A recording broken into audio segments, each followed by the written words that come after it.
So today we're with Mary Evans at the School of Geosciences. So Mary, tell us, what is your job title? What do you actually do? Okay, so I'm a lecturer in atmospheric chemistry and geology, and I'm also the laboratory manager for the optically stimulated luminescence laboratory. Okay, wow. And what does that really entail, like on a daily basis? So if I'm not lecturing and giving classes and talking to students and helping them, I then work with sediment, and I try to derive the ages or the date of when the sediment was last exposed to sunlight. And I also date pottery to see what time the pottery, or when the pottery was exposed to heat. Oh, okay. And what does that ultimately tell you, its age? So it will tell us the age of the pottery, so when the pottery was made, and it will also tell us when the sediment was buried, so we will know when it has been transported and then covered. So when we have a sequence of sediment, we can then work out roughly the burial age of those sediments. Okay, nice. And how did you land up getting into this field? Is this what you always wanted to do? Did you study it in undergrad? Well, I'm a climatologist by training, and I've loved climatology ever since high school. So I studied geography and maths and science. But when I came to Wits, I entered the humanities program, and I majored in geography and education. I then later did my honours degree in climatology, completely loved it, and realized that that's what I wanted to do. I went on to go and teach, came back to Wits as an academic, and have been working first in geography as a climatologist, and then I moved to geology and have been working as a luminescence scientist ever since. Okay. And like percentage-wise, how much of your day is in front of a computer? I'm sad to say, but quite a lot. I have a lot of data to process, so I spend maybe about 3-4 hours in the laboratory preparing samples. So we will have bits of sediment or rocks and sediment that needs to be prepared and treated for luminescence dating. And then once I've done that, I run them through what we call a reader. And the data, we get lots and lots of numbers, pages and pages of numbers that need to be processed.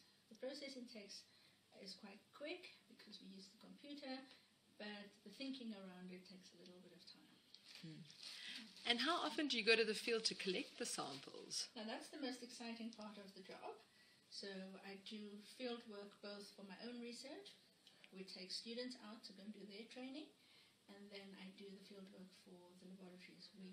It's a very specialized technique, and so the sampling is also quite specialized, and I like to do it myself, or at least to train the researchers how to do it properly. Last week I spent in Kruger Park, and for a week taking samples down the Letaba River. Prior to that, we were in Kamati Gorge, taking samples from an archaeological site, and also working a few weeks ago in the Tswaing meteorite impact crater. So I spend probably every 3 months or so, I'm out in the field collecting samples, and then the rest of my travel time is spent going to international and local conferences, which is also quite exciting.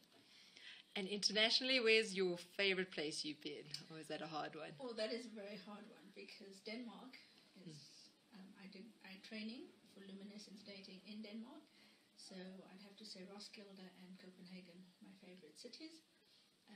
But I've also enjoyed traveling around South and Southern Africa. They have beautiful sites to go and visit. And then, Melbourne, it's also a good place. Quite enjoyed Melbourne. And my favorite country of all time has to be Japan. So you'd say as a geoscientist you spend quite a bit of time, great opportunities to travel overseas. And there's a lot of opportunities. And so I would say first thing to do is get your driver's license. Second thing is to get your passport, because you'll need both.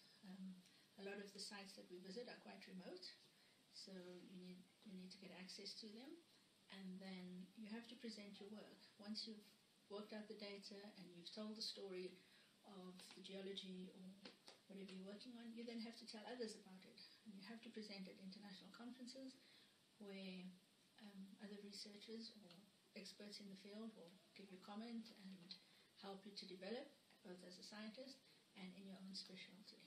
Okay. And for students at high school that might be wanting to come into this field, any take-home messages for them? I'd like to say, if you can, do maths and science. You give yourself quite a lot of opportunities. But don't be disheartened if you've been told to drop to math literacy. It's a harder road to take to get to where you are, but it's not impossible. And you have to keep your eye on the ball.